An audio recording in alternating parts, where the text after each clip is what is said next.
Te damos gracias, Señor.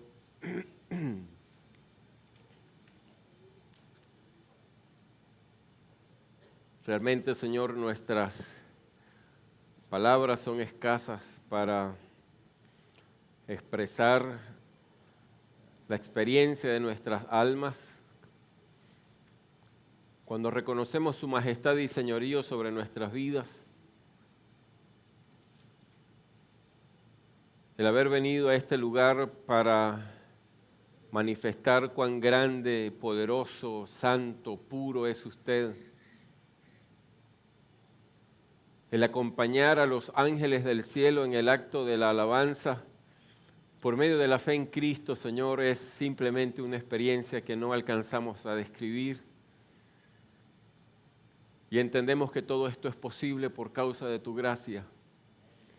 Que de manera gratuita, Señor, usted dispuso darnos a los que creemos en Cristo este regalo en el que usted es el tesoro más preciado.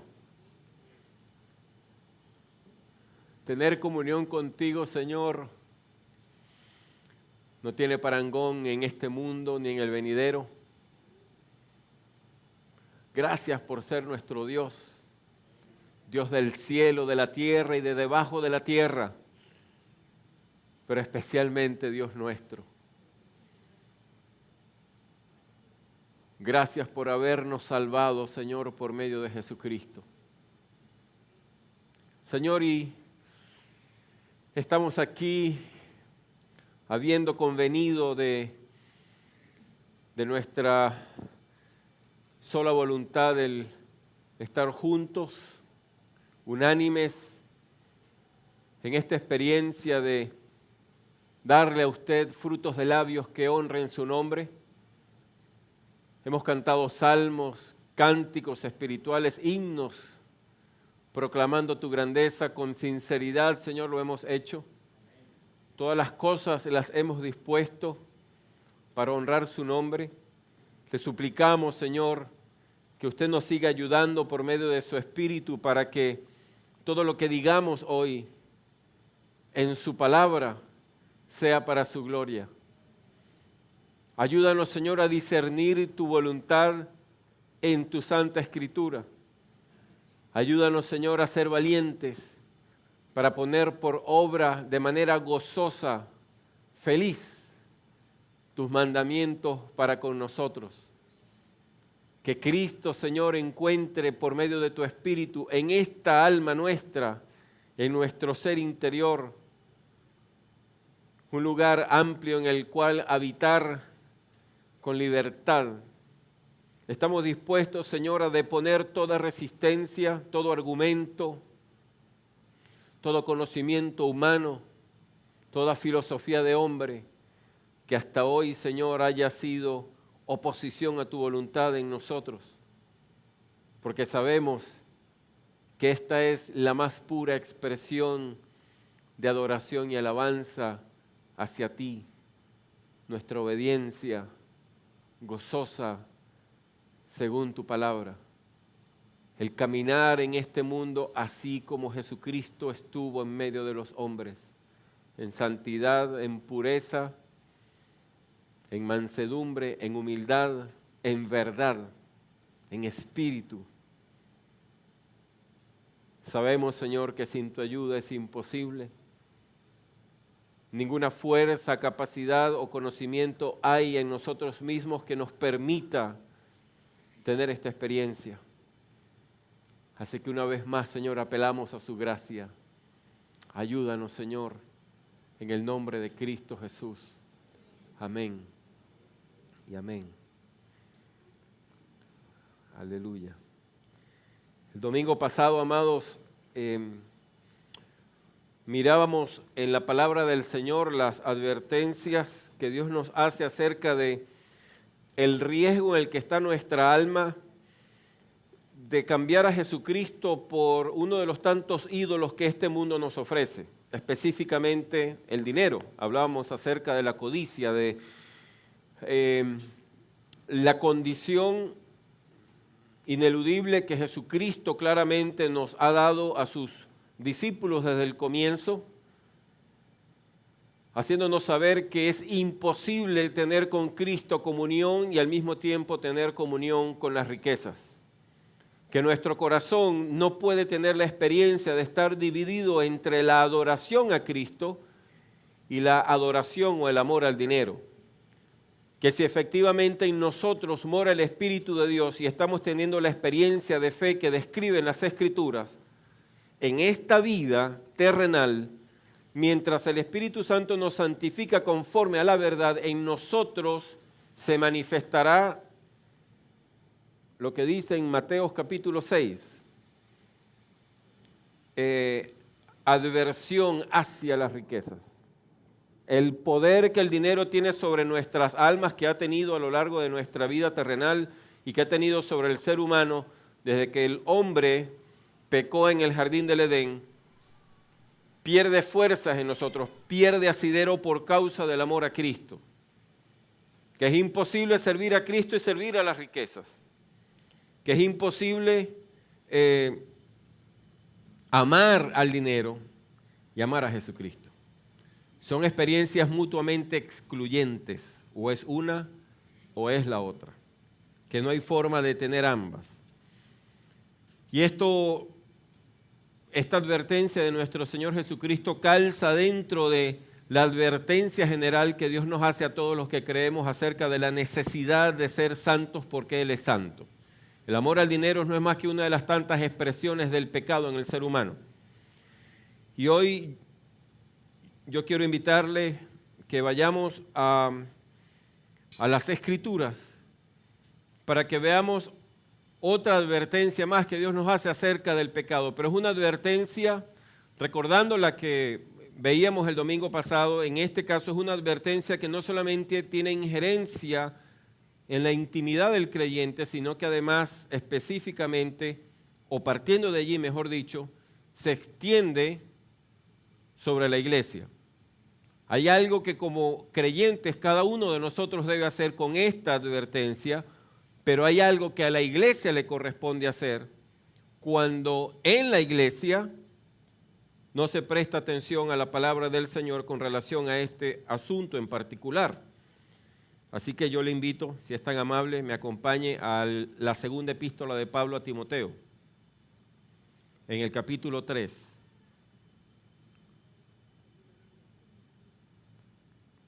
Segunda de Timoteo, capítulo 3, desde el versículo 1 hasta el 17. Lo vamos a leer en la versión Reina Valera. Segunda de Timoteo 3. Segunda epístola del apóstol Pablo a Timoteo, capítulo 3, versículos 1 al 17. Este es Pablo hablándole a Timoteo. También debes saber esto, que en los postreros días vendrán tiempos peligrosos, porque habrá hombres amadores de sí mismos, avaros, vanagloriosos, soberbios, blasfemos, desobedientes a los padres, ingratos, impíos, sin afecto natural, implacables, calumniadores, intemperantes, crueles, aborrecedores de lo bueno, traidores, impetuosos, infatuados, amadores de los deleites más que de Dios, que tendrán apariencia de piedad, pero negarán la eficacia de ella. A estos evita, porque de estos son los que se meten en las casas y llevan cautivas a las mujercillas cargadas de pecados, arrastradas por diversas concupiscencias. Estas siempre están aprendiendo y nunca pueden llegar al conocimiento de la verdad. Y de la manera que Janes y Jambres resistieron a Moisés, así también estos resisten a la verdad. Hombres corruptos de entendimiento, réprobos en cuanto a la fe, mas no irán más adelante, porque su insensatez será manifiesta a todos, como también lo fue la de aquellos. Pero tú has seguido mi doctrina, conducta, propósito, fe, longanimidad, amor, paciencia, persecuciones, padecimientos, como los que me sobrevinieron en Antioquía, en Iconio, en Listra. Persecuciones que he sufrido y de todas me ha librado el Señor. Y también todos los que quieren vivir piadosamente en Cristo Jesús padecerán persecución. Mas los malos hombres y los engañadores irán de mal en peor, engañando y siendo engañados. Pero persiste tú en lo que has aprendido y te persuadiste, sabiendo de quién has aprendido, y que desde la niñez has sabido las sagradas escrituras, las cuales te pueden hacer sabio para la salvación por la fe que es en Cristo Jesús. Toda la escritura es inspirada por Dios y útil para enseñar, para redarguir, para corregir, para instruir en justicia, a fin de que el hombre de Dios sea perfecto, enteramente preparado para toda buena obra. Regresando al versículo 1, le advierte el apóstol Pablo a Timoteo: también debes saber esto, que en los postreros días vendrán tiempos peligrosos. En la nueva versión internacional, allí tradujeron: vendrán tiempos difíciles, vendrán tiempos peligrosos. Y la razón por la que esos tiempos serán peligrosos es porque habrá hombres amadores de sí mismos. Esta es la cualidad del carácter de estos hombres, que dan pie a la existencia de tiempos peligrosos.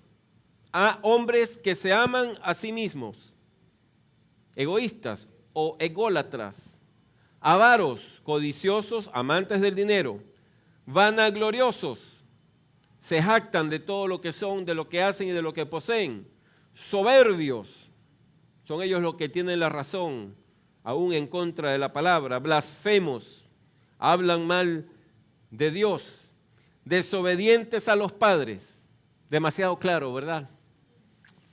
Ingratos, no saben estar agradecidos por ninguna situación, impíos, apartados de Dios, sin afecto natural, implacables, calumniadores, intemperantes, crueles, aborrecedores de lo bueno, traidores, impetuosos, se dejan llevar por sus emociones, no saben manifestar ni sobriedad ni dominio propio, infatuados, amadores de los deleites más que de Dios.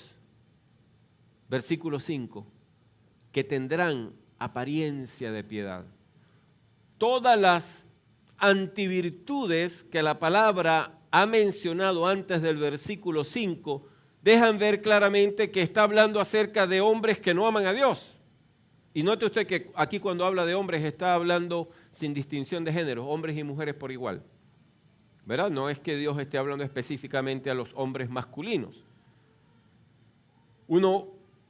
Si nos quedáramos solamente con los primeros versículos sin llegar al quinto, pudiéramos pensar que, bueno, está hablando de gente impía, cuya conciencia está corrompida, endurecida como una piedra, encallecida, en quien la palabra de justicia de Dios no ha hecho efecto alguno. Pero ¿qué tiene eso de raro si el mundo está lleno de gente así? Si así éramos nosotros antes de Cristo. Pero el versículo 5 constituye la advertencia o la razón por la que Pablo le dice a Timoteo: en los postreros días vendrán tiempos difíciles, porque habrá hombres así. Pero si es que han habido hombres así toda la vida. ¿Cuál es la diferencia? Charlie, te estás distrayendo a la gente. Sujete su carne, hijo. tendrán apariencia de piedad. Por fuera van a parecer seguidores de Jesucristo, van a parecer amantes de Dios, van a parecer cristianos, pero la estela que dejan detrás de sí en su diario vivir demuestra que efectivamente no han tenido un encuentro con el Salvador de sus almas. Y el problema radica en que los hombres que son así tienen un efecto sobre aquellos que son débiles en la fe, sobre los inconstantes, sobre los inmaduros, porque tienen una apariencia de piedad. Y podemos nosotros en la debilidad de nuestra carne, en nuestra negligencia, porque alguien aparenta ser piadoso, no prestando atención al fruto de su vida, decir que ese es mi hermano querido, es mi consiervo en Cristo, es un seguidor, un discípulo de mi Señor, y por lo tanto con él debo tener el trato que debo tener con todos mis hermanos. Sin embargo, la palabra del Señor dice que estos que son así, que tienen una apariencia de piedad, pero cuyas obras manifiestan que no son píos, sino impíos, niegan la eficacia de la piedad o la eficacia de la relación que un ser humano tiene con Dios por medio de Cristo. Y sin mucho preámbulo, el apóstol Pablo le dice a Timoteo, a estos evita, evade. ¿Usted ha visto un obstáculo en el camino? Ve un hueco, si usted alcanza a ver el hueco, hoy día es todo un desafío de fe y de pericia, ¿verdad? Usted ve la piedra, el hueco, lo que sea, la rama, el desperdicio de la infraestructura vial, como quiera que sea, que se le atraviese. Si usted alcanza a verlo, usted va a procurar evadir, porque usted entiende que si choca contra esa cosa habrá un daño. En primer lugar, puede usted experimentar alguna lesión o el vehículo que usted conduce puede ser averiado. O peor todavía, puede usted dar pie para un accidente mayor en el que otros vehículos estén involucrados. Así que usted hace lo que considera prudente para evadir ese obstáculo. Pablo le dice a Timoteo, evádelo, evítalos, apártate de los tales. No le da el mandato a Timoteo de que vaya a rescatarlo. No le da el mandato a Timoteo de que persista en oración por ellos. Le dice, evítalos. Y aunque a usted y a mí nos parezca duro esto, ¿verdad? El apóstol Pablo simplemente está haciendo una aplicación específica del mandato establecido por el Señor Jesucristo en el capítulo 18 de Mateo, en el que le corresponde a la iglesia velar por la salud espiritual del cuerpo de Cristo. Al creyente como individuo le corresponde velar por su salud personal en términos espirituales, pero como cuerpo, a usted y a mí nos toca velar por la salud del grupo completo. Y si percibimos que en medio nuestro hay alguien que se hace pasar por hermano sin serlo, a ese tenemos que conminarlo, tenemos que confrontarlo, tenemos que mostrarle a la luz de la palabra el error de su existencia, de su filosofía de vida o de su fe. Si ese se arrepiente, gloria a Dios, nos hemos ganado un hermano. Pero si él persiste en el error, la iglesia tiene que señalarlo.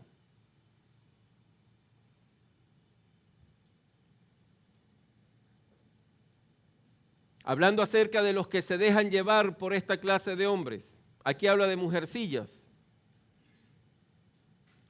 Se meten en las casas y llevan cautivas a las mujercillas cargadas de pecados, arrastradas por diversas concupiscencias. Estas siempre están aprendiendo y nunca pueden llegar al conocimiento de la verdad. Tanto para hombres como para mujeres. Es la clase de creyente que alega haber confiado en Jesucristo, pero su vida espiritual está estancada. Siempre actúan como creyentes inmaduros o carnales. Y la razón por la que alguien que ha confiado en Jesucristo no madura, no es porque Dios no lo quiera hacer madurar, ni porque Dios no lo quiera santificar. Es porque hay una dureza en su corazón que le impide avanzar más en el conocimiento del carácter de nuestro Señor. Y eso se manifiesta en inmadurez, en debilidad espiritual. Los anhelos de su corazón no están enfocados en Jesucristo. Quizás de una manera muy hábil esté tratando de enfocar su alma en la bendición que viene acompañada o que acompaña a Cristo, la consecuencia de tener a Jesucristo, pero aún así no quiere a Cristo mismo. Y eso hace la diferencia. Eso hace que ese creyente, hombre o mujer, esté permanentemente tropezándose con el mismo pecado, con la misma dificultad, con el mismo desafío de fe. Lo aconsejan los hermanos maduros de la congregación y sigue teniendo exactamente la misma actitud soberbia. No sabe reconocer su pecado, jamás experimenta arrepentimiento. Es la clase de persona cuya vida diaria está caracterizada por una falta de gratitud hacia Cristo, porque está esperando de Cristo algo como que si lo que ya Cristo le ha dado no es suficiente. Por cuanto no considera que Jesucristo es quien satisface absoluta y plenamente su alma, entonces siempre está esperando algo más del Señor. Como los que continuamente piden señales y prodigios. Demuéstrame, Dios, que tú eres Dios. Cuando el Señor exhortaba a los escribas y los fariseos, porque los llamó a ellos generación perversa, porque le estaban pidiendo a Dios que demostrara ser Dios a sabiendas de que Dios es Dios. Y si usted y yo hemos creído en Jesucristo, una de las primeras cosas que sabemos es que Él es Dios. De manera irrefutable, en nuestra alma hay evidencia. El Espíritu de Dios ha hablado a nuestro espíritu, lo ha resucitado y ahora le está mostrando la majestad de Cristo y existe una convicción plena en nuestro corazón acerca de quién es el Señor. De tal manera que ya usted y yo no tenemos necesidad de andar buscando señales. Si Dios decide manifestar señales, le damos la gloria a Dios. Y si Él decide no hacernos testigos a nosotros de tales señales y prodigios, igual le damos la gloria a Dios. Porque ya estamos satisfechos por haber encontrado al tesoro escondido de este universo. Ahora le dice, anima a Timoteo, no te preocupes. Porque así como le pasó a Janes y a Jambres que se opusieron a Moisés, estos de ahora de la misma manera resisten a la verdad. Son hombres corruptos de entendimiento. No pueden entender, no entienden. Réprobos en cuanto a la fe, su fe es vana, hueca, no produce el resultado de la fe en Jesucristo. La fe en Cristo, amados, obra en nosotros por medio del Espíritu de Dios, el milagro de la transformación, o lo que leemos en Gálatas capítulo 5, el fruto del Espíritu, el resultado de que el Espíritu Santo de Dios vive en nosotros va a dejar como evidencia evidente, no es una evidencia oculta, es una evidencia que está expuesta, por eso es que es evidencia, que efectivamente hemos conocido al Salvador de la humanidad. No hay lugar a dudas. Ahora habla de la experiencia. Le dice a Timoteo, mira lo que ha pasado conmigo. Tú has seguido mi doctrina, lo que yo he enseñado. Estás al tanto de lo que yo he enseñado. Cómo me he comportado. ¿Cuál es el fin de mi existencia? Has visto mi fe, mi paciencia extrema, mi amor. Tú sabes que en mí hay evidencia de que Jesucristo es real, es genuino. Has visto cómo me han perseguido, los padecimientos que he experimentado. Y nombra los que efectivamente vinieron sobre él en Antioquía, en Iconio, en Listra. Persecuciones que he sufrido y de todas me ha librado el Señor. Timoteo, todos los que quieren vivir piadosamente en Cristo Jesús padecerán persecución. Mas los malos hombres y los engañadores irán de mal en peor engañando y siendo engañados. No solamente engañan a otros, también son engañados. Ahora le dice, ¿qué te toca hacer a ti con relación a ti? A tu propia salvación, persiste en lo que has aprendido. No andes por allí buscando lo nuevo, amado. Cristo es el mismo ayer, hoy y por los siglos. La verdad de Dios es la misma con la que se sustentó el universo ayer, hoy y por los siglos. Usted y yo no estamos en búsqueda de ninguna novedad, de ningún nuevo mover del Espíritu. Porque si Dios se reservó para nosotros algo nuevo que no le mostró a los creyentes de un siglo atrás, significa que Dios tiene preferencia por nosotros. Y si Dios decide mostrarnos a nosotros, por causa de que somos ciudadanos de este país en particular, cosas que no le muestra a los creyentes de China o de África, quiere decir que Dios hace acepción de personas, y eso niega la naturaleza justa de Dios. Así que el Evangelio de Cristo, amados, no trae novedad. La novedad aconteció cuando fueron nuevas las noticias para nosotros que éramos pecadores incircuncisos, que andábamos en este mundo sin Dios y sin esperanza.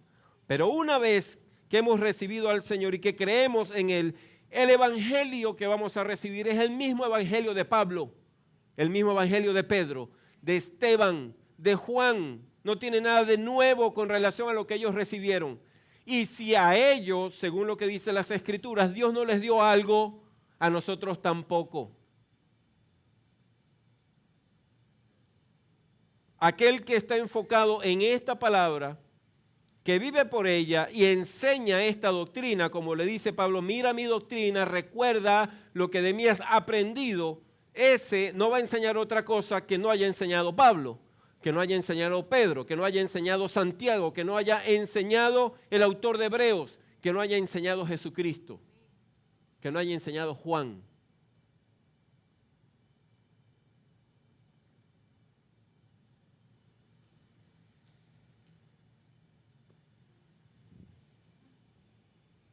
Porque cuando uno tiene anhelos de eso nuevo, uno va a escuchar lo nuevo. Y así termina descarriándose. Hay muchas novedades que han surgido a lo largo de la historia de la iglesia. Y los que andan detrás de la novedad, no de la verdad eterna, inconmovible o inalterable,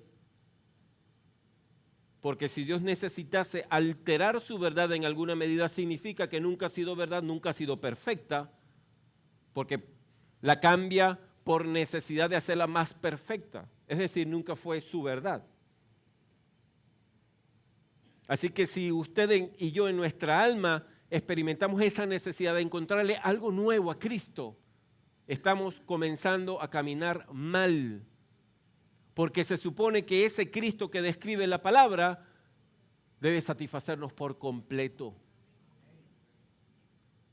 Y no debiéramos andar buscando nada nuevo, prestando el oído para lo nuevo, lo novedoso. Este es el nuevo. Hay un término acuñado ya como un cliché evangélico endemoniado.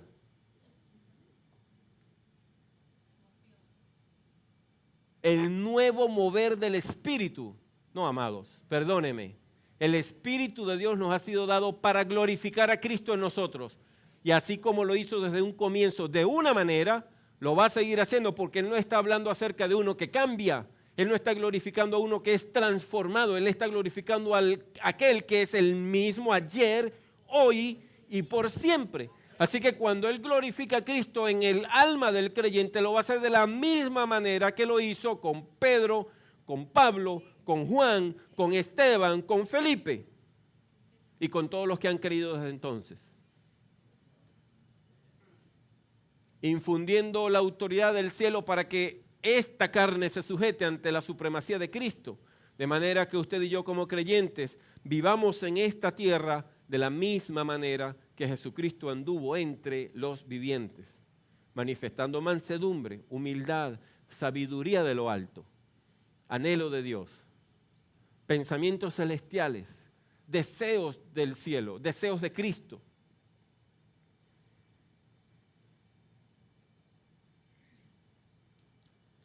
el apóstol Pablo pudo haberle dicho a Timoteo en esta carta en particular, así como apeló al ejemplo de Janes y Jambres en el Antiguo Testamento con nombre y apellido, pudo haberle dicho, como efectivamente lo dice en algunas de sus epístolas, fulano, sutano, perencejo, pudo haberlos nombrado. Así como nombra al apóstol Pedro cuando eventualmente Pedro dio manifestaciones de debilidad de carácter y de integridad delante del Señor. Pero aquí lo que está tratando de darle a Timoteo es el principio, la norma por la que Timoteo se debe regir para que, ya no dependiendo de la instrucción continua de su tutor en los caminos del Señor, que fue Pablo, aprenda a discernir, a reconocer a esos que tienen una falsa apariencia de piedad. ¿Dónde está el sustento? ¿A qué debemos apelar nosotros los creyentes? ¿De qué debemos depender? 1. Todos los que quieren vivir piadosamente en Cristo Jesús padecerán persecución, mas los malos hombres y los engañadores irán de mal en peor engañando y siendo engañados. Hay quienes dicen que usted y yo como creyentes no podemos sufrir nada, ni una picada de zancudo. Hay muchas maneras de sufrir persecución.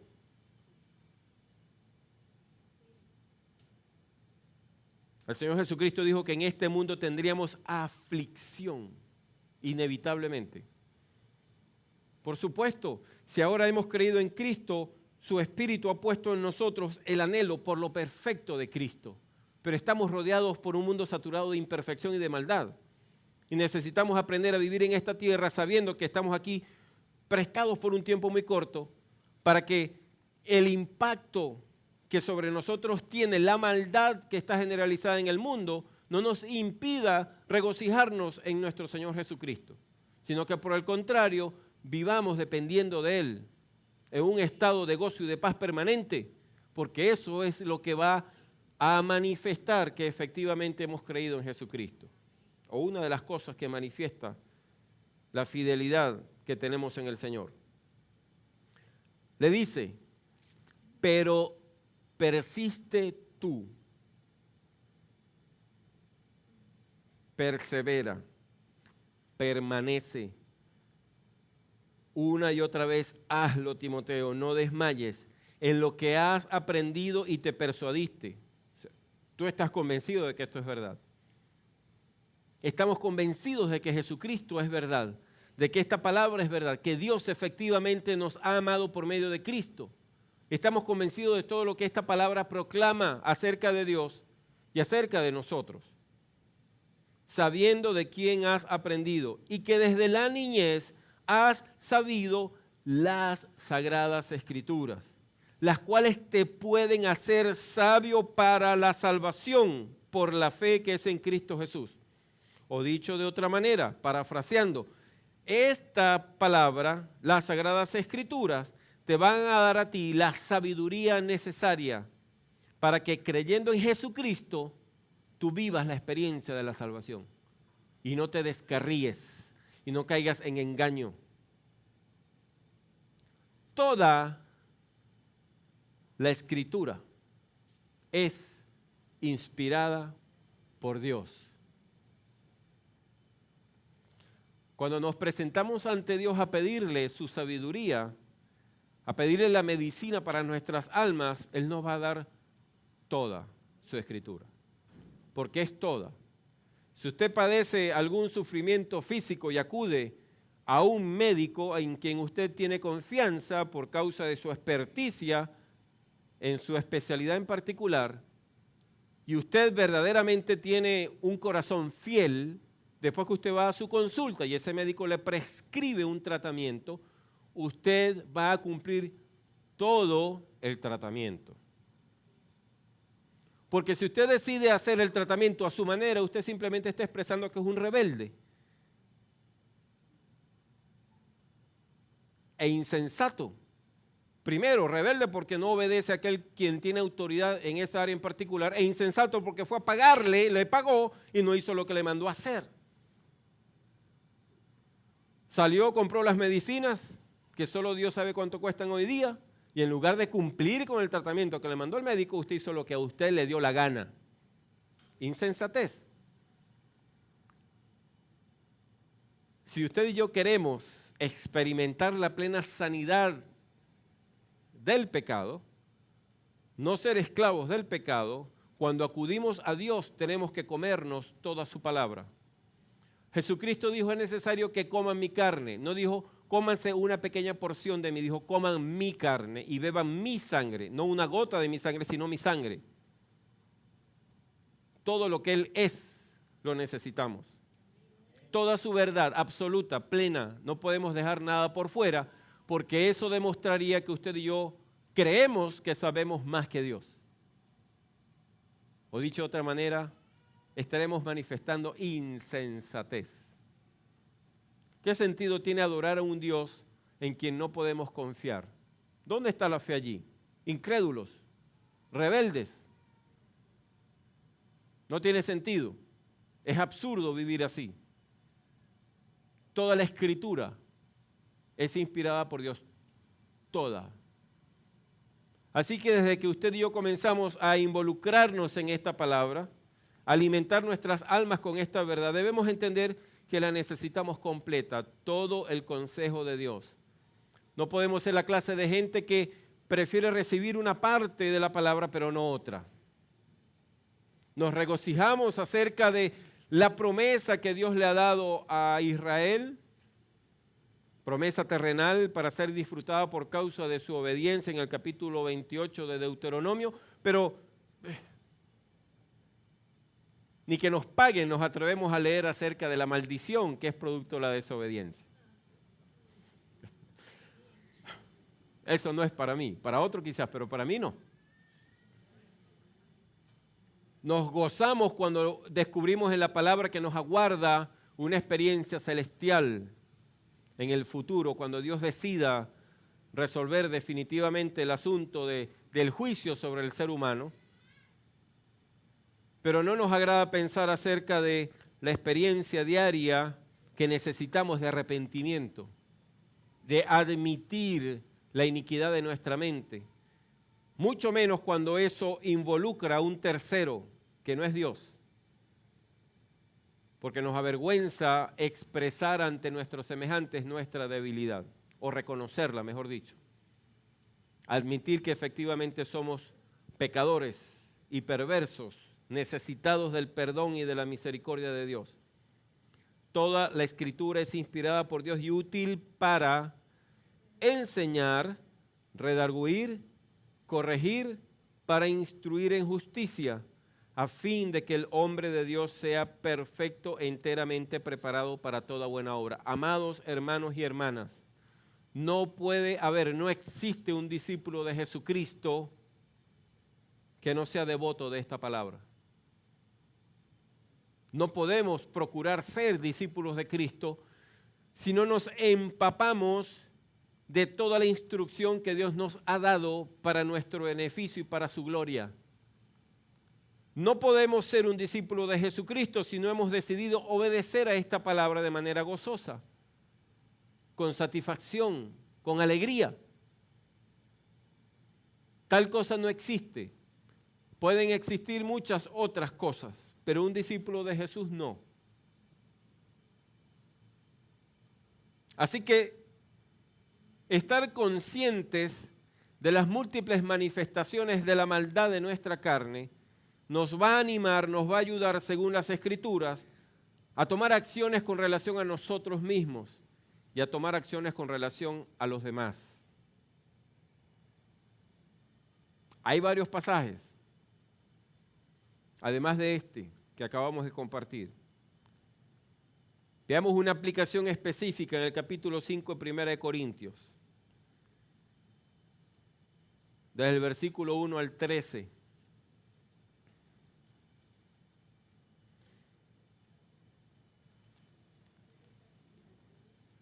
Primera de Corintios, capítulo 5, versículos 1 hasta el 13.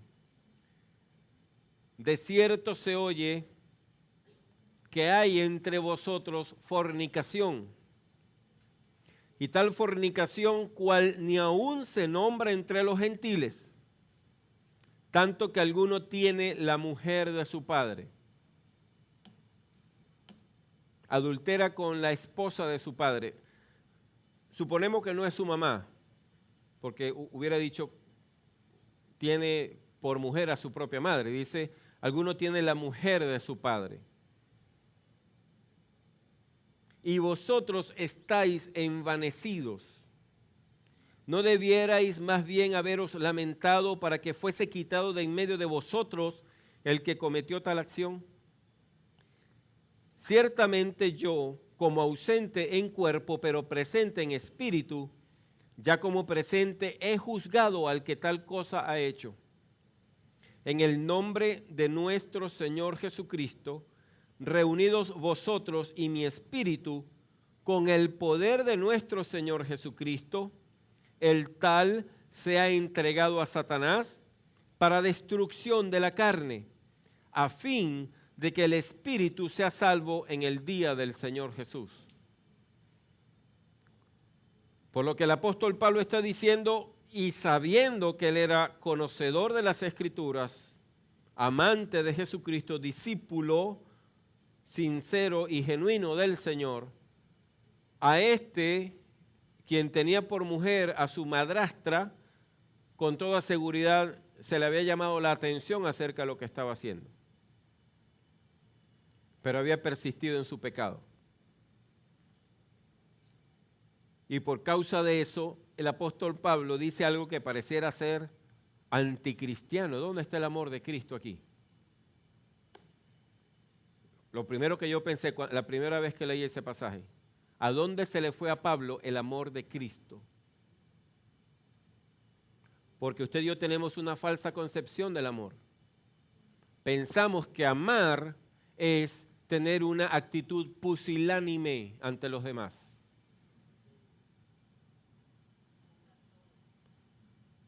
No sabemos reconocer la debilidad de nuestro carácter o nuestra falta de fe, cuando sabiendo que alguno está en pecado y persiste en él, no nos atrevemos a decirle, usted podrá hacerse llamar lo que quiera, evangélico, pentecostal, católico, bautista, libre, adventista, póngase el título que le dé la gana, pero a la luz de esta palabra, usted no es un discípulo de Cristo. Y por persistir en su pecado, usted va al infierno. Y por lo tanto, yo no puedo tratarlo a usted como mi hermano. Así que yo le animo a usted que se arrepienta. Porque eso que está haciendo demuestra que Cristo no es su Señor. Usted está menospreciando la voluntad de Dios para su vida. Hablando, en este caso específico, de uno que está cometiendo adulterio.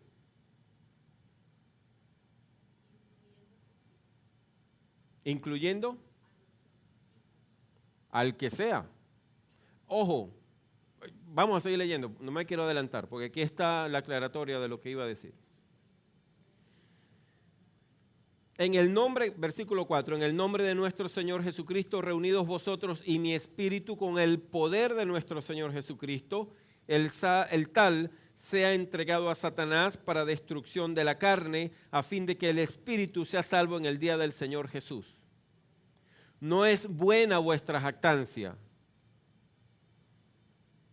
La iglesia celebraba tener a ese en medio de ellos. Se jactaban de ello. ¿No sabéis que un poco de levadura leuda toda la masa? Limpiaos pues de la vieja levadura para que seáis nueva masa, sin levadura como sois, porque nuestra Pascua, que es Cristo, ya fue sacrificada por nosotros.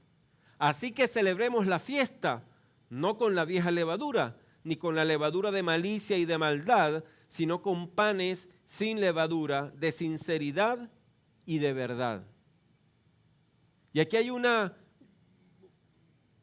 sé si usted percibe la confluencia del ámbito personal y el ámbito corporativo. Porque así como cada uno de nosotros tiene que batallar contra el pecado, la levadura que cada uno de nosotros todavía posee, la iniquidad y la concupiscencia, de la misma forma, lo que acontece en lo íntimo tiene que acontecer en lo corporativo. Y así como usted y yo tenemos que echar de nosotros la iniquidad, es necesario también echar a aquel que pretende o que persiste en su pecado y no se da por exhortado a la luz de la palabra. Menosprecia el señorío de Cristo no solamente en cada creyente, sino en la iglesia del Señor. Permítame seguir. Así que celebremos la fiesta no con la vieja levadura, ni con la levadura de malicia y de maldad, sino con panes sin levadura, de sinceridad y de verdad. Os he escrito por carta que no os juntéis con los fornicarios, hablando específicamente del caso que está tratando. Ahora aclara, no absolutamente con los fornicarios de este mundo, o con los avaros, o con los ladrones, o con los idólatras, pues en tal caso sería necesario salir del mundo. No está hablando de la actitud que debemos tener hacia el impío que no conoce a Cristo y que peca. Está hablando acerca de aquel que está en la iglesia. Versículo 11, más bien os escribí que no os juntéis con ninguno, el énfasis es mío, con ninguno que llamándose hermano fuere fornicario o avaro o idólatra o maldiciente o borracho o ladrón, con el tal ni aun comáis. Porque ¿qué razón tendría yo para juzgar a los que están fuera? ¿No juzgáis vosotros a los que están dentro? Porque a los que están fuera Dios juzgará. Quitad pues a ese perverso de entre vosotros.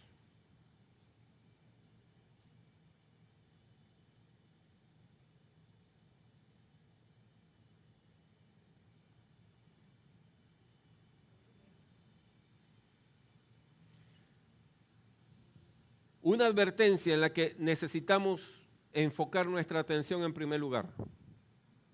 Debemos juzgarnos a nosotros mismos, evaluar nuestra actitud para determinar si nuestra falta de determinación o el pensamiento que tenemos que nos hace creer que esta instrucción de Pablo es injusta, no surge de nuestra propia actitud blandengue y cómplice con nuestro pecado.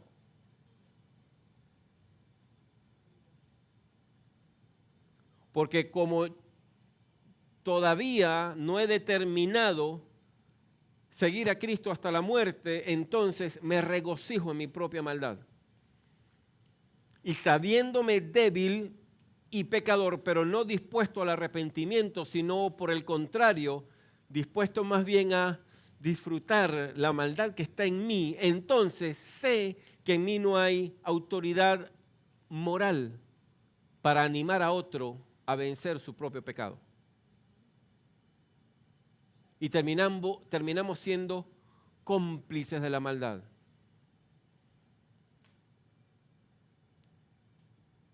Necesitamos juzgarnos con relación a eso. No sea que esa actitud alcahueta que podemos llegar a manifestar hacia uno que persiste en el pecado se deba precisamente a eso.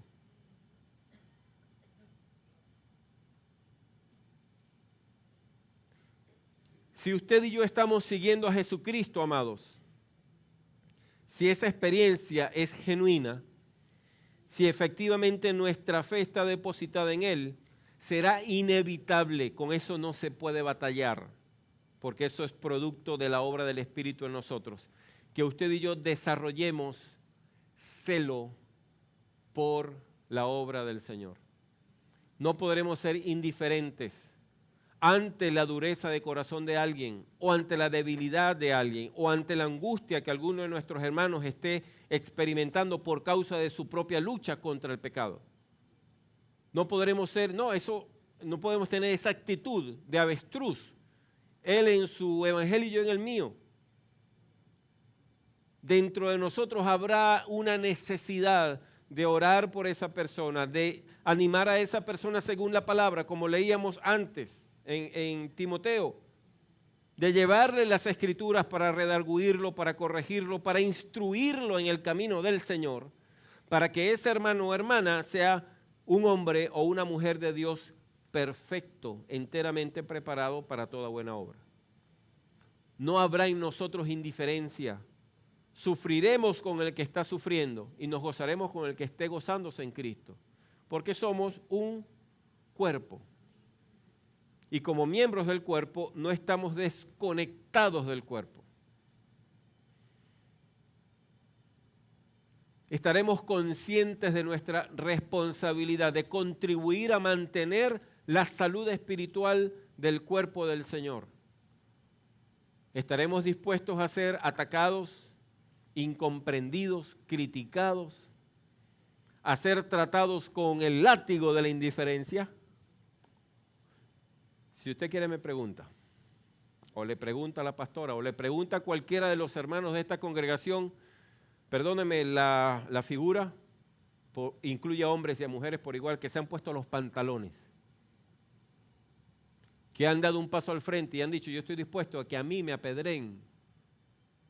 Los que no quieren a Cristo, a mí me apedreen, aún que estén dentro de la iglesia, y me tilden de lo que sea, pero yo quiero honrar a mi Señor y yo quiero vivir por esta palabra. Porque algunos de nosotros hemos tenido que llevarle a alguien dentro de la iglesia una palabra que alumbra sobre la maldad de su alma. Y tristemente no todos han recibido esa palabra con mansedumbre, pero ese es su problema. Nuestra labor es llevar la palabra con una disposición a contribuir al fortalecimiento en la fe de aquel que está en error. Y dar oportunidad que se abra el proceso que Cristo describió en Mateo 18. La advertencia de uno, la advertencia de dos, la advertencia de la iglesia. Y si ante la iglesia persiste en su error, entonces no podemos tratarlo como a nuestro hermano, por su bien. Porque es cierto que la iglesia ha caído en debilidad y en carnalidad y ha abusado de la autoridad que Dios le ha delegado. Absolutamente cierto. Pero eso no nos puede llevar a nosotros a evadir la responsabilidad. Por el contrario, tenemos que animarnos los unos a los otros a permanecer en el amor de Cristo y por amor a Cristo y a aquel que está caminando mal, porque el problema radica en que si nosotros dejamos que continúe caminando se va a perder. Y el Señor nos ha dado el recurso de traer advertencia en 3 etapas. Y la última es la que aplica Pablo. Bueno, aquí, Satanás, ocúpate de su carne para ver si así su alma se salva, su espíritu en el día de Cristo no se pierda. ¿Usted sabe lo que significa eso? 1 Corintios capítulo 11, ¿recuerda? ¿Sabe lo que significa eso? Que a ese eventualmente Dios lo puede llamar a su presencia ya de una vez. Porque la iglesia está percibiendo el riesgo inminente sobre la vida de esa persona. Porque está siendo seducido en su propia concupiscencia por el pecado a tal punto que no quiere seguir a Cristo. Entonces, antes de que siga ridiculizando a Dios delante de los hombres, Dios simplemente le corta la vida en la tierra. Para eso Dios no es ningún problema. Para nosotros en nuestra debilidad, quizás, pero para Dios no. Porque Dios está mirando en la eternidad. Dios no está subordinado a este tiempo tan corto que usted y yo llamamos vida terrenal. Dios está mirando en la eternidad. Y así debiéramos ver nosotros. Y en esos términos necesitamos hablarnos los unos a los otros. Animarnos los unos a los otros, apelando siempre a la palabra. Aquel que está enfocado en hacer la voluntad del Señor, que comprende la majestuosa autoridad de Dios manifestada en su palabra, cuando traiga un consejo, una corrección, siempre nos va a llevar a las Escrituras. Mira lo que dice aquí, mira cómo dice la palabra, mira lo que nuestro Señor Jesucristo enseña, mira lo que escribió Pablo. Está escrito, es esto lo que necesitas hacer. Nuestros consejos Ya no serán nuestras opiniones, será lo que dice la palabra. Habremos aprendido a claudicar con gozo ante la suprema autoridad de las Escrituras. Y diremos, la palabra dice, buscaremos la cita, el capítulo, el libro, el versículo, mira cómo dice aquí, y mira cómo dice aquí, y mira cómo dice aquí. Haremos nuestro trabajo. Y contribuiremos de esa manera no solamente a nuestra propia edificación y salud espiritual, sino a la edificación y salud espiritual de toda la iglesia. Y donde quiera que vayamos, ese va a ser nuestro estandarte, la verdad. No solamente levantaremos en nuestra alma el escudo que nos protege de parte de Dios, la palabra que creemos y vivimos, sino que además contribuiremos al bienestar de la iglesia. Porque un poco de levadura leuda toda la masa. Cuando alguien tiene un error doctrinal, cree algo que no es, mientras lo mantenga dentro de sí, es su problema solamente. Pero cuando ese alguien procura enseñar ese error a otros, entonces termina contaminando a otros. El mandato es que tan pronto como se identifique a alguien que tiene una falsa doctrina, algo que no enseñó Jesucristo, entonces la iglesia se ocupa de ese alguien. En este caso específico, el mandato es para el pastor, ¿verdad?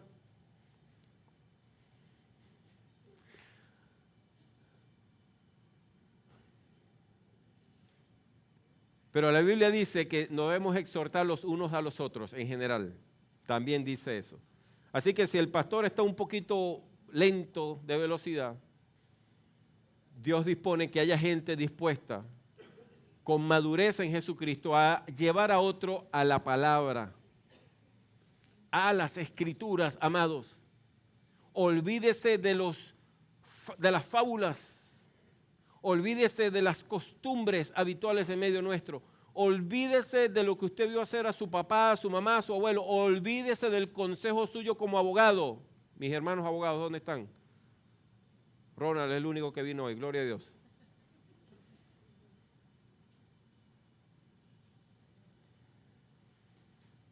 Necesitamos encaminar a la gente a esta palabra, porque esta palabra, entre otras cosas, entre tantas cosas, nos va a animar a renunciar a la malvada costumbre de nuestra carne de tomar justicia por nuestra mano, entre tantas cosas.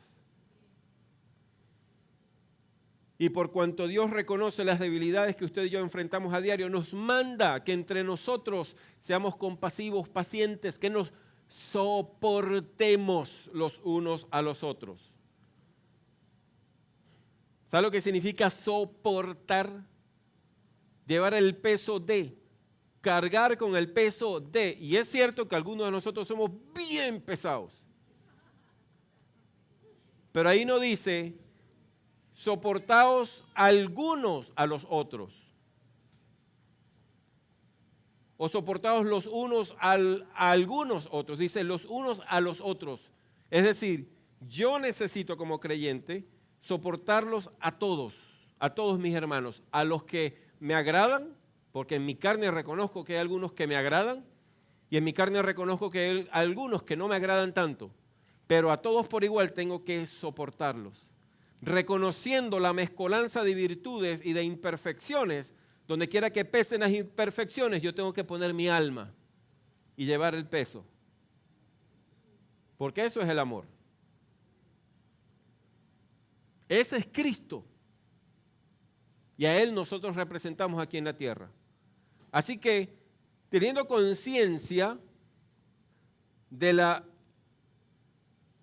multiforme manifestación de la iniquidad en nosotros, habiendo apelado a la gracia de Dios que va por encima de toda nuestra maldad, y habiendo encontrado reposo en Cristo, porque su Espíritu es quien nos anima al arrepentimiento, y por causa de ello entonces experimentamos el perdón de Dios, teniendo esa experiencia, sabiendo que todos nosotros somos débiles, con ese espíritu de mansedumbre del Señor, debemos asumir la responsabilidad de velar también por la salud espiritual de nuestros hermanos.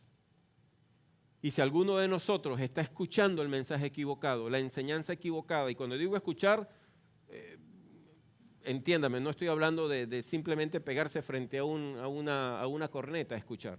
Escuchar, estar expuesto a. Dice escuchar porque en la palabra, porque en aquel entonces la manera de comunicarse para la mayoría era hablando. Pocos escribían y leían. Así que la mayoría escuchaba lo que alguien tenía que decir. Y efectivamente hoy día usted y yo nos exponemos a la enseñanza por medio de la palabra hablada, como usted está viviendo ahora. Pero ahora vemos por internet, leemos los Twitter de la gente, o los tweets, perdón, leemos mensajes de texto, leemos correos que la gente nos envía, visitamos páginas en internet, vemos mensajes, predicaciones, enseñanzas y ejemplos por la televisión, películas. Es decir, que no nos hacen falta realmente la exposición a toda clase de ejemplos, pero usted y yo somos responsables de lo que hacemos con esas enseñanzas. Y tenemos una responsabilidad para preservar nuestra salvación y preservar la salvación en la iglesia. No puede pasar desapercibida una enseñanza falsa, ni su promotor. No se trata, como le dije hace unos minutos, de que usted y yo vamos a tener una actitud inquisidora, porque ese no es el espíritu del Señor. Debemos tener una amorosa disposición a la corrección, pero por causa de ese mismo amor debemos estar dispuestos a llevar la corrección hasta la última consecuencia. Y la excomunión de la iglesia incluye la corrección, o está incluida dentro de ese plan de corrección de parte de Dios. Si es necesario llegar hasta allá, no puede temblarnos el pulso. Y cuando yo le digo esto a ustedes, estoy perfectamente consciente de que Dios tenga misericordia, yo pudiera eventualmente ser uno de esos. Porque el hecho de que sea yo el que predica, el pastor, no significa que yo sea perfecto. Usted sabe eso, ¿verdad? ¿Está consciente de eso? La voz autorizada de mi esposa lo certifica. Usted sabe eso. Es evidente. De tal manera que si usted efectivamente ama a Cristo y como consecuencia de amar a Cristo me ama a mí, donde quiera que este siervo suyo pifie, se equivoque o enseñe lo que no debe enseñar, usted me va a corregir por esta palabra. Y a mí me bendijo mucho un comentario que hizo Adriel el día que tuvimos una reunión, los músicos.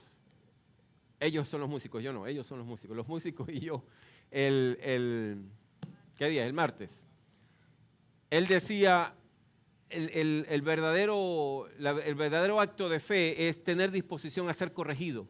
No preocuparnos tanto por la manera como vamos a corregir, sino más bien disponer en nuestro corazón, aceptar la corrección, venga como venga, siempre que sea bíblica. Porque algunos de nosotros podemos llevar a otro las escrituras con un cafecito, con una cena romántica, ¿verdad? Podemos ser muy delicados. Y otros pudiéramos preferir simplemente buscarnos la Biblia a plenitud de tapa dura y traer y estampar aquí el versículo pertinente y estampárselo a la gente así de canto, ¿verdad? No todo el mundo va a tener disposición y en esto tenemos que ser maduros, en llevar el mensaje con la mansedumbre de Cristo. Lo que necesitamos nosotros, los que actuamos como receptores del mensaje, es discernir si es bíblico o no. Y tomar la decisión de que todo lo que diga la Biblia es mío, es para mí. Hay versículos en Ezequiel que hablan acerca de pastores corruptos de corazón. Yo quisiera que eso no estuviera allí porque yo soy pastor, pero está escrito. Y toda la escritura es útil para corregir. Así que cuando alguien me trae uno de esos versículos de Ezequiel 32, yo digo, Señor, crucifica mi carne. Aquí estoy, yo la recibo. Como le dijera en alguna ocasión, basta que usted me diga, pastor, en el libro tal, en el capítulo tal, en los versículos tales y tales, dice tal cosa. Y yo simplemente, amén, así es, amén. Escrito está. Quizás esa palabra, porque esto es otra de las cosas que necesitamos aprender usted y yo, quizás esa palabra no aplique en este instante para mi existencia, porque Dios en su misericordia simplemente se está adelantando a lo que habrá de venir. Y hoy me está dando una palabra para advertirme. Usted y yo no tenemos que esperar que venga alguien a decirnos, así te dice el Señor, que hable en lenguas, que brinque, que dé 4 saltos mortales hacia atrás. Perdóneme que lo diga en estos términos. Yo estoy tratando de hacerle entender a usted que la Biblia, que proclama la majestad de Dios desde el comienzo hasta el fin, no va a animar a un creyente a hacer cosas ridículas. Y algunos de nosotros hemos actuado de manera ridícula, simplemente para llamar la atención. Yo me he confesado pecador en eso. Así que si alguno se ofende por eso, yo lo lamento mucho por usted. Pero en un tiempo de mi vida en el Evangelio, yo hacía esas cosas. Dios en su misericordia me dio vida suficiente en la tierra para que yo pudiera ser corregido. Y simplemente lo comparto con usted para que usted no siga haciendo eso. El Espíritu de Dios, amado, no va a incitar a ningún creyente a hacer cosas con su cuerpo que no manifiestan la majestad de Cristo. Perdóneme. No existen ejemplos bíblicos acerca de eso. Hay un pasaje en el Evangelio de Juan en el que dice que los soldados cuando vinieron a poner preso a nuestro Señor Jesucristo y le hablaron y Él les retornó las palabras, cayeron. Pero eso es todo. No existe una sola manifestación del Espíritu de Dios en un creyente en el que por causa de la obra del Espíritu, ese creyente en la Biblia haya pegado brincos, haya chillado, se haya revolcado en el suelo. Tenemos que reconocer en justicia y en sana paz con el Señor que son simplemente expresiones emocionales, que las hacemos para llamar la atención sobre nosotros mismos, o dicho de otra manera, es una simple manifestación de nuestro ego. Yo lo comparto con usted porque yo pasé por allí y Dios tuvo misericordia de mí. Así que si ese es su caso, si usted me consigue un pasaje bíblico que diga que usted y yo podemos hacer tirabuzones en el suelo y movernos como un remolino, porque eso es una manifestación del Espíritu de nosotros, yo le aseguro a usted que yo lo hago. Yo le animo a usted. Con eso aprovecha de estudiar la palabra de paso. Pero no está, no existe. Así que tenemos una grandísima responsabilidad. No solamente preservar la doctrina para nuestro propio beneficio en esta experiencia de ser santificados según esta verdad, sino también en preservar la salud espiritual de la iglesia. Somos responsables. Como pastor estoy perfectamente consciente de que la primera responsabilidad descansa sobre mí. No la puedo evadir, y más de una vez me tocará a mí hacer el papel de padre que disciplina a sus hijos, ¿verdad? Yo estoy dispuesto a eso. No significa que yo sea perfecto en eso, pero estoy dispuesto a eso. Comprendo que es mi responsabilidad. Pero la iglesia tiene un papel que cumplir. Y yo le doy gracias a Dios porque en esta congregación hay hermanos y hermanas que, a pesar de las múltiples dificultades que podamos tener y de las variadas expresiones de nuestra debilidad, han asumido esa responsabilidad también. Necesitamos mantenernos fieles a la palabra. Y es una batalla buena. El apóstol Pablo la define como buena. Es una buena batalla de fe, en la que no podemos desmayar, ni podemos tomar vacaciones. No hay que darle vacaciones a la verdad de nosotros. No hay que descuidarse, no hay que bajar la guardia, porque el enemigo que usted y yo tenemos, que tenemos un enemigo, cuyo nombre es Satanás, el diablo, la serpiente antigua, anda por allí como un león rugiente buscando a quien devorar. Y debemos estar alertas. Está allí, existe, tiene sus demonios, tiene sus mentiras, sus engaños, tiene sus artimañas. Algunos deciden escucharlo más a él que a Cristo. y pretenden infiltrarse en la iglesia a enseñar lo que no se debe enseñar. Todos hemos sido testigos de eso en mayor o menor grado, todos hemos visto falsas enseñanzas dictadas desde un púlpito en la televisión, en internet, todos sabemos eso. Lo importante es que usted y yo renovemos diariamente nuestro compromiso de vivir según la palabra, de corregirnos en primer lugar a nosotros mismos según las Escrituras y luego ser un agente que contribuya a la corrección de los demás según la palabra del Señor, para que podamos cumplir plenamente con el mandato de mantener a la iglesia de Cristo sana. La estemos preparando, ese es nuestro trabajo. Mis amados hermanos, maridos, esposos de mis hermanas, no podemos olvidar que integrado al mandato de amar a nuestras esposas como Cristo amó a la iglesia, según lo que dice en el capítulo 5 de Efesios, usted y yo tenemos la labor de contribuir a la santificación de nuestras esposas por medio de las Escrituras. Aquello que dije acerca de que ya no valen mis opiniones es particularmente válido, especialmente válido y preciado por Dios en nuestra relación matrimonial. Mi amor, eso no lo podemos hacer porque la Biblia dice, porque el Señor Jesucristo dice. Evidentemente, si usted no lee las Escrituras, usted no podrá ser el sacerdote de su casa. Una y otra vez, donde quiera que usted y yo entremos, cualquiera sea el tema que tratemos, siempre el Espíritu de Dios nos va a llevar como un embudo a la exaltación de Jesucristo por medio de una vida de gozosa obediencia a su palabra. Los discípulos de Cristo son los que hacen la voluntad de Cristo, los que siguen su ejemplo, los que prestan atención a sus enseñanzas y las ponen por obras. Sencillo, el desafío de toda nuestra vida, ni más ni menos. Hermano Nabor.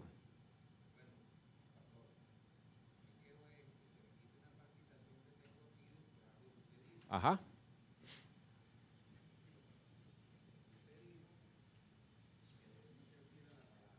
Amén.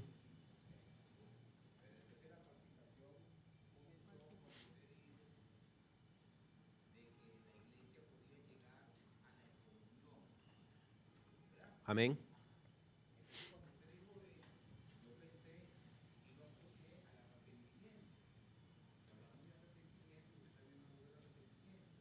Ok.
Ok. Ok, capítulo 18 de Mateo. Mateo 18. Dos cosas y leo aquí y luego te aclaro algo más. Capítulo 18 de Mateo, versículo 15. Por tanto, si tu hermano peca contra ti, ve y repréndele estando tú y él solos. Si te oyere, has ganado a tu hermano. Si te oyere, es decir, si ante lo que tú le dices a él, él experimenta arrepentimiento. Mas si no te oyere, toma aún contigo a uno o dos, para que en boca de 2 o 3 testigos conste toda palabra. Si no los oyere a ellos, dilo a la iglesia. Y si no oyere a la iglesia, tenle por gentil y publicano. Trátalo como a alguien que no conoce a Jesucristo, que no ha reconocido la majestad de nuestro Salvador. Eso es la excomunión. Este es alguien quien, como tú verás en el versículo 15, dice, por tanto, si tu hermano, es decir, alguien, según lo que decía el apóstol Pablo en el capítulo 5 de 1 Corintios, alguien que se hace pasar, se hace llamar creyente, cristiano, yo soy cristiano, viene a las reuniones, reparte el pan durante la celebración de la cena del Señor, canta en el coro o predica la palabra, alguien que se hace llamar hermano.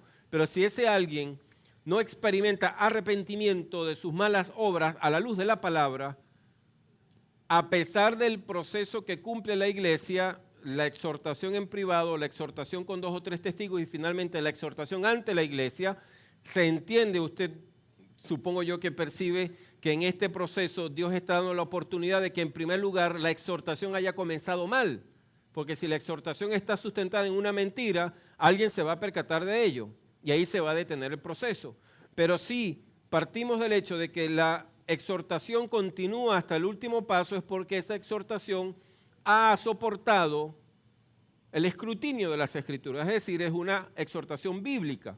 Si ante esa exhortación bíblica este que se hace llamar hermano persiste en su pecado o no se arrepiente, lo que es igual, entonces la iglesia le dice, tú no eres mi hermano, estás actuando de manera terca, dura de corazón, estás violando la palabra. El caso específico, un ejemplo, ¿verdad? Como el apóstol Pablo menciona o enseña aquí en 1 Corintios, el fornicario. Pero podemos ver, ¿verdad?, que en el versículo 11 dice, más bien os escribí que no os juntéis, eso es la excomunión, tratar no como un hermano, sino como alguien que no conoce a Jesucristo, a alguien que llamándose hermano sea fornicario, avaro, idólatra, maldiciente, borracho o ladrón.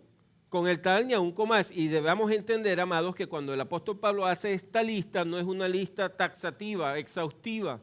Está hablando es de la expresión del pecado en el ser humano, ¿verdad? O sea, donde quiera que usted y yo seamos pescados en nuestra maldad por la iglesia, el mandato de la palabra es que experimentemos arrepentimiento. Ahora bien, existe un solo arrepentimiento, Nabor. Arrepentimiento es reconocer que mi actitud, mis acciones, mis pensamientos deshonran a Dios. Si yo no tengo esa percepción, si en mi alma no existe esa comparación entre la majestad perfecta de Dios y la maldad que está en mí, yo no puedo experimentar arrepentimiento porque continuamente pensaré que lo que yo hago está bien y no puede haber arrepentimiento. Hablando acerca de eso, y valga esta exhortación para todos, pero especialmente a los que en alguna u otra ocasión tenemos que dirigir oraciones. Varias veces hemos dicho, Señor, si hemos pecado contra ti, perdónanos. Dios no puede perdonar a quien no se arrepiente. Y para que haya arrepentimiento yo tengo que tener conciencia de lo que he hecho mal. Yo no puedo tener un arrepentimiento por si acaso. O me arrepiento o no me arrepiento. Cuando yo me arrepiento es porque mi conciencia ha sido iluminada por la verdad de la palabra y la palabra me hace ver que he deshonrado a Dios con alguna forma de pensar, de hablar o de actuar. Y me arrepiento. ¡Ay, Señor! Me arrepiento. Entonces, cuando me arrepiento, yo le digo al Señor, Señor, perdóname porque he mentido.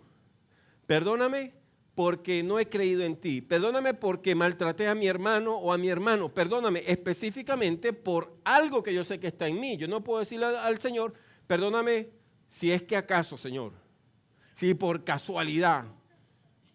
Eso no pasa. Ahí no hay arrepentimiento. El arrepentimiento es consecuencia de que la espada del Espíritu, la palabra de Dios, ha sido clavada en nuestra alma para que quede a la luz la maldad que está allí. Ha quedado expuesta. He leído un pasaje bíblico, alguien me ha traído una porción de las Escrituras y me he visto retratado en esa situación pecaminosa. Yo, Señor, yo me arrepiento de eso. Así que cuando oramos como congregación por arrepentimiento, tenemos que decirle al Señor de qué nos arrepentimos, porque debemos reconocer en qué hemos pecado. No sé si me expliqué con lo del arrepentimiento. Ok.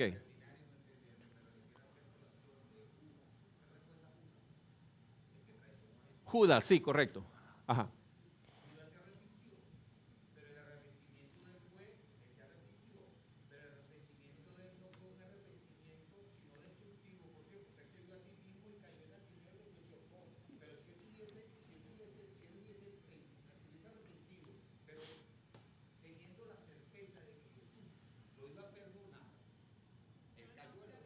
entonces no hay arrepentimiento. Fíjate, fíjate bien, fíjate bien. Si Judas hubiera considerado el que él hizo algo que deshonró a su Creador, al Dios de los cielos, él hubiera sabido que el Dios de los cielos es misericordioso, perdonador, justo, amoroso. Él hubiera sabido que en el acto de arrepentimiento hubiera recibido el perdón de parte de Dios y no se hubiera suicidado. Lo que Judas experimentó fue el acoso de Satanás. Eso sí es verdad. Pero ahí no hay arrepentimiento. Ahí no hay arrepentimiento, ¿sí? Porque el arrepentimiento solamente se puede experimentar delante de Dios. Y si uno está delante de Dios arrepentido, es imposible que Dios niegue el perdón a alguien que se esté arrepintiendo. ¿Sí? ¿Se entiende eso? Ok. Amén. Amén. Amén. Ese es un buen caso, un buen ejemplo.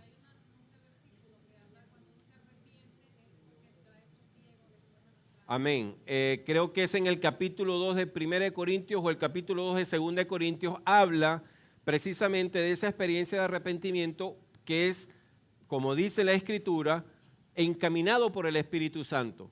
¿Qué es lo que va a pasar? En nuestra alma llega un momento, ahí evidentemente todos hemos pasado por ahí, ¿verdad? Sabemos lo que eso es. Esa experiencia de arrepentimiento acarrea un dolor, pero ese dolor es seguido, sabiéndose uno perdonado por parte de Dios, del gozo y de la paz que solamente Dios da. Cuando el Espíritu de Dios, sabiendo que hemos pecado contra la majestad de Cristo, nos redarguye, se siente un pesar en el alma, pero ese pesar encamina al creyente al arrepentimiento. Esa es la obra del Espíritu. Y al arrepentirnos todo el asunto queda resuelto. Eso es entregarle cuentas a Dios. ¿Verdad? Uno viene delante de Dios, oye, y todos pecamos a diario, amados, ¿verdad? Y conocemos esa experiencia, ya voy Jesús, y conocemos esa experiencia. Cuando pasamos por allí, conforme a la Escritura, experimentamos la libertad que viene con el perdón de Dios. Flotamos en el aire, ¿verdad? ¿Es así o no es así? Aleluya. Pero cuando estamos siendo acosados por Satanás, gloria a Dios, Satanás acosa, y una de las cosas producto de este acoso de Satanás es que comenzamos a creer que Dios no nos va a perdonar, porque Satanás condena. Y por lo tanto, ya no hay necesidad de arrepentirse. ¿Para qué me voy a arrepentir si no me van a perdonar? Ese es el raciocinio que el enemigo siembra en nuestra mente. Pero debiéramos saber, gloria a Dios por la palabra, porque así es como dice la Escritura, que el Espíritu de Dios nos encamina es al arrepentimiento, porque no vas a decir, Dios te va a perdonar. Cristo murió por ti en la cruz del Calvario y toda obra perversa fue vencida en la cruz del Calvario. Apela a Él. Su misericordia no tiene límites. Tienes un abogado fiel delante del Padre que te va a defender si te arrepientes. Eso es todo. Arrepiéntete, arrepiéntete, arrepiéntete. Y nos arrepentimos. Y luego acontece el milagro. Es una sucesión de milagros. Y nuestra alma se regocija en esa experiencia. El hermano Jesús, por favor. Si quieres, apago y pasas el inalámbrico y yo hablo desde aquí.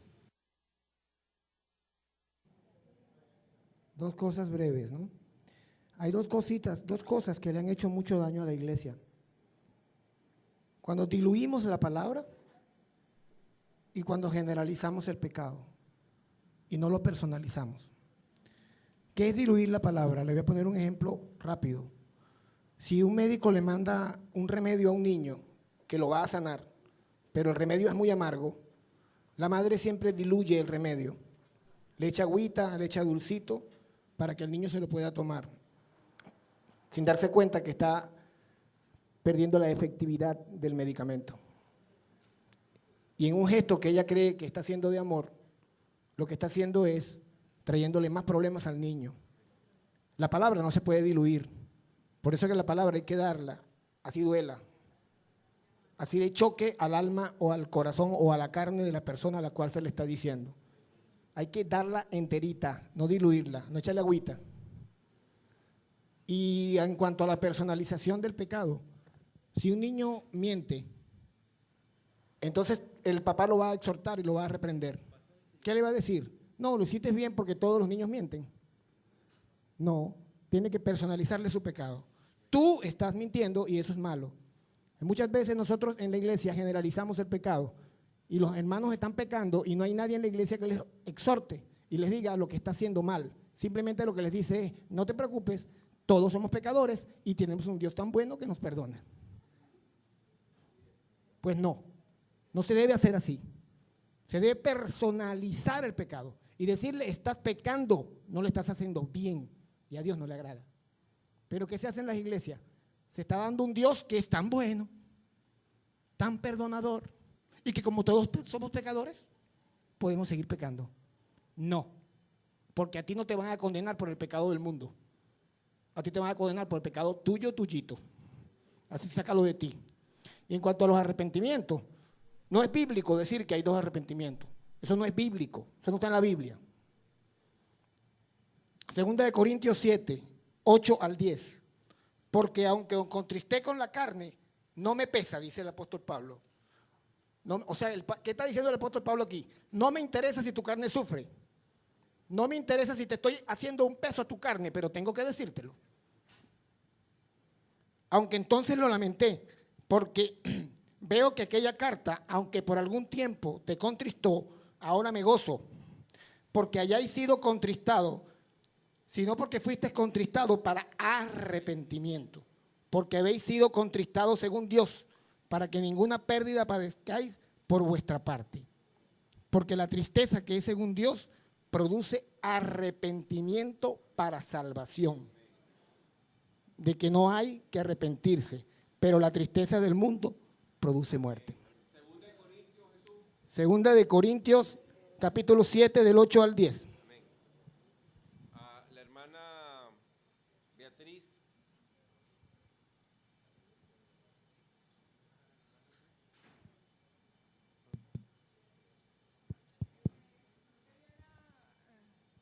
Básicamente un comentario de que yo considero que el indicador más fiel de que tenemos un arrepentimiento genuino es exactamente dar un giro de 180 grados.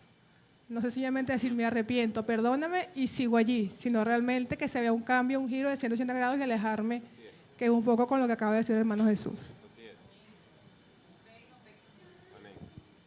Es observar, como recordaba la hermana Antonia, es observar el mandato del Señor de ir y no pecar más. Hay un estado de alerta en nosotros, producto del amor a Jesucristo, que nos va a animar continuamente a batallar contra el pecado que está en nosotros. No vamos a ser la clase de personas que anda por allí defendiéndose, argumentando. Muchos de nosotros en nuestra carnalidad todavía parecemos abogados. Dios nos envía la evidencia de su palabra, contundente evidencia de la palabra, y decimos, no, ese no soy yo. Y estamos siendo exhortados por alguien en la iglesia a la luz de las Escrituras, y ese alguien nos exhorta con dos o tres más que han visto la misma actitud de parte nuestra y decimos, no, eso no puede ser así. No podemos seguir así, amados. Prestemos atención, nosotros no estamos, entendamos lo siguiente, usted y yo somos parte de la iglesia de Cristo no para entretenernos los unos a los otros, es para tener una experiencia que hace sacrificio en esta carne, le duele a esta carne, muchas veces nos molestamos, nos disgustamos, pero la verdad es que Dios nos ha llamado a la santidad, a no seguir el juego al pecado ni a la iniquidad, a llamar las cosas tal y como son. A lo malo hay que llamarlo malo y a lo bueno hay que llamarlo bueno, y cada uno tiene que asumir su responsabilidad. Así que tengamos la disposición de ser gente que se deja corregir por la palabra. Viene alguien y le trae a usted un versículo que usted cree que es demasiado duro. Muchos, la pastora tiene como hábito pasar mensajes bíblicos a través del teléfono y muchos se molestan. Y la molestia es tal que ni siquiera meditan acerca de su molestia, sino que se molestan y manifiestan su molestia contestando los mensajes, preguntando que ¿por qué usted me dice a mí eso? Es una cita bíblica, por el amor de Cristo, es la palabra. Es suya, es mía. Nos edifica, nos nos vacuna contra el pecado muchas veces. No siempre va a venir exclusivamente como la cura para el mal que ya está. Muchas veces va a ser la vacuna para que en el futuro no nos dé la enfermedad, no manifestemos esa enfermedad. Amados, estamos en esto juntos, porque somos parte de la iglesia de Cristo. Así que no nos podemos extrañar si alguien nos trae una palabra para edificarnos, para corregirnos, para animarnos. Solemos celebrar cuando la palabra es de ánimo, cuando la palabra representa una palmadita de parte de Dios en la espalda, pero cuán duro se pone nuestro corazón cuando esa palabra es una bofetada del Padre que nos ama. Porque los papás de vez en cuando tenemos que soltar las manos para que nuestros hijos abran los ojos, ¿verdad? De vez en cuando. No debe ser la ley, pero si se ponen duros de corazón y tercos, hay que hacerles entender que están actuando mal. Y así hace Dios con nosotros, porque nadie nos ama más que Dios. Así que Dios no va a tener ningún reparo en enviarnos la palabra, aunque la palabra venga en un paquete duro, aunque el mensajero sea duro de cara. Amén. La palabra, si es la palabra, tenemos que decir sí, amén. Eso es todo, hermano José. Gloria a Dios. Sí. No, pastor, era para agregar algo más. Lo que decía el hermano Jesús, ¿verdad? Hay arrepentimiento ciertamente, pero nos han acostumbrado que arrepentirnos. Y sí, como decía Jesús, Dios es bueno y la iglesia Él te arrepiente y listo, ¿verdad? Y ahí entran un poco de factores, la gracia, entran un poco de factores como es lo que hablamos un martes, la misericordia. Pero cuando nosotros entendemos lo que es el arrepentimiento, lo que decía mi hermano que Judas tuvo un arrepentimiento carnal, pues él lo que hizo fue arrepentirse porque cuando se dio cuenta que había vendido al Señor, él definitivamente no hubo un arrepentimiento genuino. Lo que pasó con Pedro, Pedro igualmente negó al Señor y Pedro fue peor porque Pedro lo negó 3 veces. Pero dice que Pedro tuvo un arrepentimiento genuino y lloró amargamente. Y lo que el Señor dice cuando el Señor comienza a predicar su palabra, la primera vez que abre la boca dice arrepentíos y convertíos. Hermano, si usted se arrepiente y no se convierte, usted no está haciendo nada. Apele la gracia hasta que Dios se lo lleve.